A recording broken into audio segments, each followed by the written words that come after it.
I can't give you the answer of what is your sense of purpose and what will give you purpose. You actually have to actively go out and find it.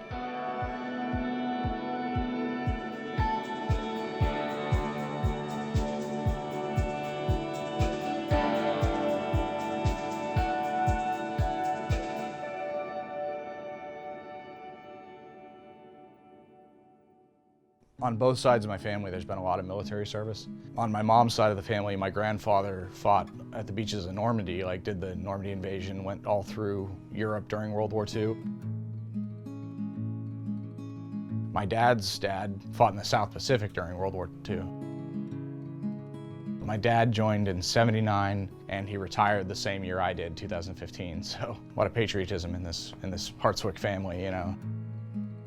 Originally, I wanted to be infantry like my dad and like my grandfathers, but you know, there was something about being a medic that sounded, I'd be able to help the guys that I cared about. And you still get to be one of the guys, you know what I mean? Like you're still part of the infantry unit, you carry a rifle, you know. That was important to me, that I would be serving in the best way I could. And I think as a medic, I was able to help people. That's something I've always wanted to do, you know, was help people. In late 2012, around Christmas time actually, we deployed to Afghanistan. And around April, May time period, that's when it got more dangerous, more kinetic, and more hostile. May 14th, 2013, that's when I lost my legs. So, I mean, in a way, that was the worst day of my life.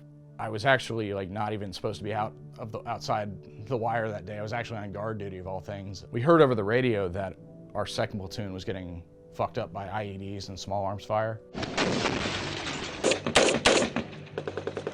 That's all we heard, and you know, when I learned that they were going to the FOB, I was like, okay, I can go out and help. There's only one medic out there, and he would need my help. I got on one of the trucks, had them radio to the TOC that Doc Hartswick was going out with the QRF. We got on scene, and when I got there, I was trying to find Cody Taus, one of the junior medics, the platoon medics that was out there. I couldn't find him, and I started getting pissed off because accountability is everything in the military. And I was like, where the fuck is Taus? Finally, one of the other soldiers out there came up and he's like, Doc, Taus is gone. And then it kind of sunk in that he was dead. We sort of knew that there was 3 dead at this point, and we waited for EOD to show up. And when the EOD team showed up, the team leader, Jeff Baker, came up behind me and patted me on the back. He said, don't worry, Adam, we're gonna get our brothers out of here. He went up to go clear a path for us to move the litter and get one of the bodies, and well, I don't know what happened, but he set off a device somehow. I don't know what happened to me, but I got knocked down somehow. One of my buddies, you know, dusted me off, and we got to work seeing who was alive and who was dead and who needed help. I did a blood sweep on a guy, and made sure he was intact, and I yelled at the guys that were behind us to get him the fuck out of here, and then I went to go get Jeff, thinking he was still alive, and then I stepped on a device myself. Ordered a IED strike to personnel. POI. No flash. 2 Where are the guys at? They're on the clock. This is going to be really shitty for all of us.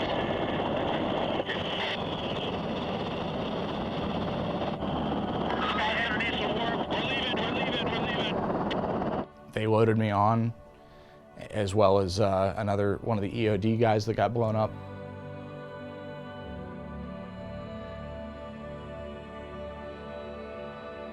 They got me out of there, and on the ride, I noticed that one of my fingers was missing at this point, and I was trying to hold on to it to stay awake, because in my mind, if I fell asleep, I was going to die.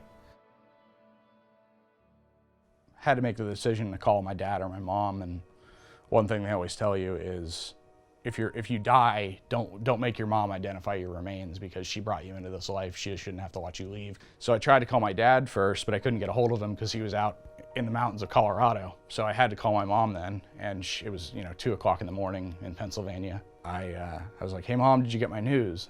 And she's like, no, what are you talking about? And I was like, well, I lost my legs. She's like, well, did they get you out of there? And I was like, of course, Mom, that's how I'm talking to you right now. And she always jokes that like at that moment, she knew I was okay because I was a smart ass. A couple minutes later, this guy comes up to me. He has a big beard. He hands me a root beer and some kind of phone. It must have been a satellite phone or something. And he's like, hey, call your dad. I called my dad and told him what happened. And the first question he asked me is, is your wedding tackle okay?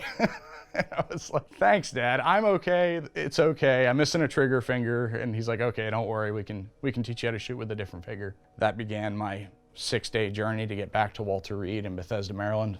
During that time, they gave me a Purple Heart, they battlefield promoted me to sergeant, and you know, the rest is history. That day we lost 4 guys, and there was 9 wounded, I believe. Jeff Baker, William Gilbert, Mitch Daling, and Cody Taus. Out of the 4 guys, we lost 2 infantrymen, we lost a medic, and we lost an EOD tech. So my bracelet has the combat infantryman's badge, and then the combat medical badge, and the master EOD badge. 4 guys is a lot for one day, you know? I mean, and I always think about like how in World War II, 4 guys is like nothing, but like to a soldier on the battlefield, 4 guys is family, you know? It's just little funny things you remember about these guys, and you'll never see that again. When you go from being, you know, an athletic early 20s soldier to now being an amputee, missing both your legs above the knee, that's a huge shock. And I was in a dark place for a little bit early on. I think I said it to both my parents at one point or another, I wish I could trade places with them. One of the stupid things I always had in my mind was that I wanted to earn my CMB, my combat medical badge. You don't realize when you earn that you have to earn it because somebody got hurt. When the first Armored General awarded me that in my hospital bed, as soon as he left, I cried because I didn't want it anymore. I knew that like 4 men died and I lost my legs and so many others were hurt. And that's what this was a reminder of. And you have a lot of survivor's guilt when you are so close to men like that.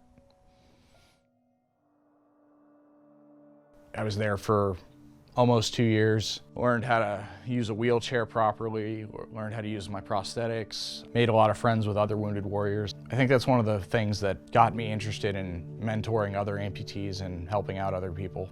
Seeing other wounded warriors there, within 2 weeks I had somebody walk into my room with prosthetics on and ask me if I had any questions. And just him walking in, I was like, no, you just answered them all.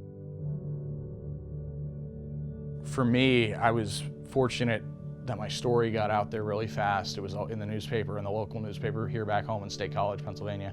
My now boss, but he was a stranger at the time, messaged me on Facebook and he said, hey, how would you like to teach TC3 classes to EMS, law enforcement, and firefighters? I was like, hell yeah, sign me up. He's like, anytime you're ready, just let me know and you can come teach a class. I taught my first class in May of 2015, and so he took a gamble on me 2 years before I would ever teach a class. He likes to say that he was so nervous the day that I taught my first class, but then as soon as I was done, he was amazed and he was happy that he took the gamble on me, you know?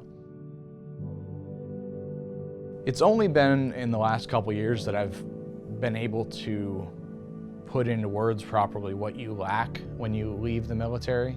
Because a lot of guys will say they miss like the adrenaline rush of combat, or they miss the brotherhood.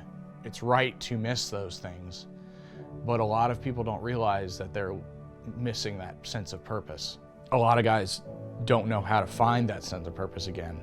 I can't give you the answer of what is your sense of purpose and what will give you purpose. You actually have to actively go out and find it, where the military gives it to you. So as soon as the military is no longer a part of your life, you don't have somebody to guide you. You don't have an NCO. You don't have the foundation of the military itself to guide you. Projects like this can illustrate what that purpose is and how it's different depending on the veteran. So for me, it's, again, helping people. But the next guy, he likes to craft something.